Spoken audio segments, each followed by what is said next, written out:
Back downtown York, and I'm gonna walk you guys through this 9-unit I purchased and tell you a little bit about how I purchased this building and this building, just the mechanics of the deal. So this building and this building back last December when we had those below 0 degrees, I think got down to like almost -20 here in York, which is really rare. So both these buildings were vacant and the heat were off, but the water was on, and they both have sprinkler systems. So what happened was the pipes froze. And as you can imagine, when the pipes froze, they basically explode. All the water that's in that sprinkler system drains out. So this thing was a mold mansion. So I sold this property for $242,000, leaving me into this 9-unit, which you can tell is beautiful building for only $242,000. I've done 0 exterior work here. So right where we're at right here is kind of like the outskirts of like the desirable areas of the city. This is gonna be the next block as it's starting to work this way. So as the city starts to regentrification, whatever it's called, this will be the next block. As you can see, there's like a lot of fancy buildings and renovations going on. So there's an appreciation play here, but also just a straight up cash flow play.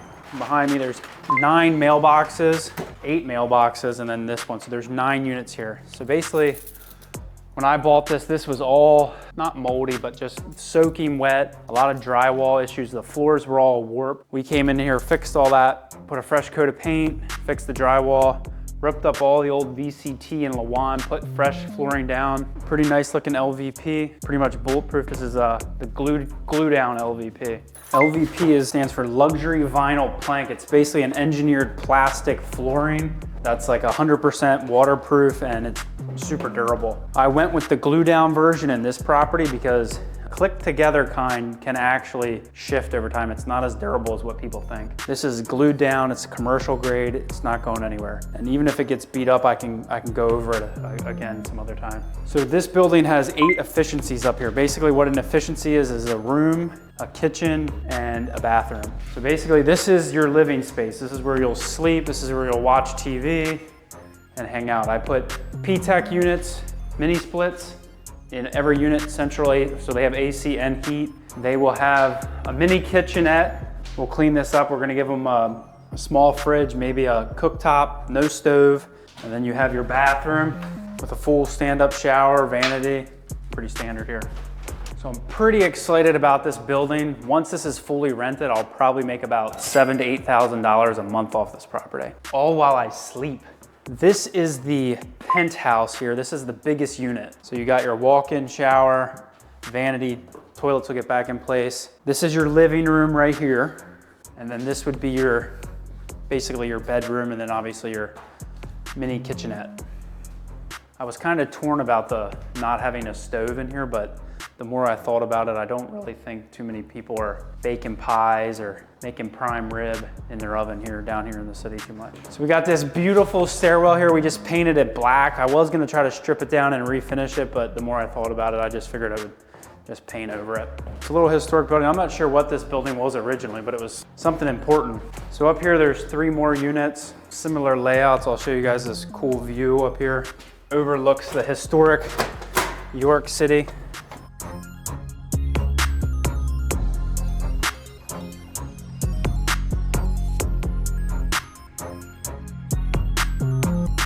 So I ended up going with 8 individual mini splits. That way, if one of these fails, I can just replace the unit versus having the whole building's AC or heat go out. So yeah, a lot of people were scared of this project. A lot of other investors had the opportunity to look at it, took the risk and made it happen. If you come into this unit, we're on the 3rd floor here. This entire ceiling was hanging down right here. Whatever the 1.25 inches, 1.5 inches, or an inch, whatever they are, steel water pipes to the sprinkler unit froze and basically exploded right here, which I don't know too much about plumbing, but for any of you that do, it's really hard to freeze and explode a cast iron pipe like that. The only thing left we have to do here is put on fresh locks to my master system, trim some of the doors so they don't drag the flooring, clean up, make sure every room has smoke detectors and CO2 detectors so no one passes out or dies if there's a gas leak. I had a critter living in here. There was a cat or a squirrel living in my building for a while, and they weren't even paying rent. No exposed brick in this one, just a big fancy stairwell. I'm not sure what it was. At one point, so the people I bought it from used it as kind of like a shelter. And then before that, it was used as a sober home. So there was a metal detector right here. The metal detector is actually still in that building. So there's a metal detector here, and kind of like if you go to a strip club or whatever, you know, you can't bring your phone in, and you put it in a lock and key, that was here. I believe down here was kind of like offices, or maybe used as rooms, rented out by the room.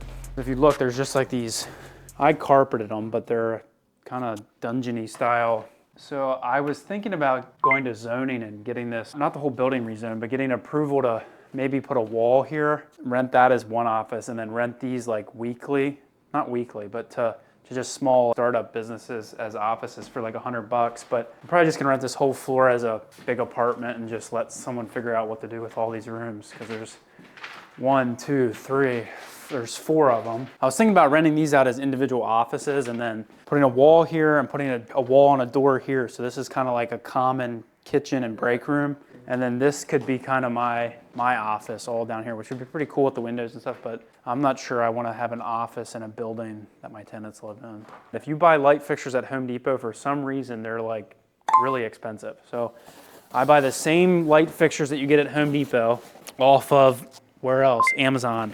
So these are, I'm not gonna open them up, but they're just standard, you know, not tit lights, but a nicer version of a boob light. And then I always put blinds. These are actually from Walmart, cheap blinds in every window.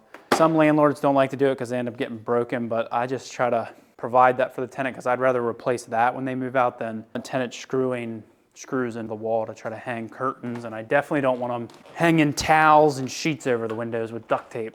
So yeah, guys, I just wanted to give you a tour of this 9-unit building here. It's gonna be ready in probably another 15 to 20 days and we'll be up and running. I'm gonna make about $8,000 a month off this project. Like, subscribe, and hit the notification button.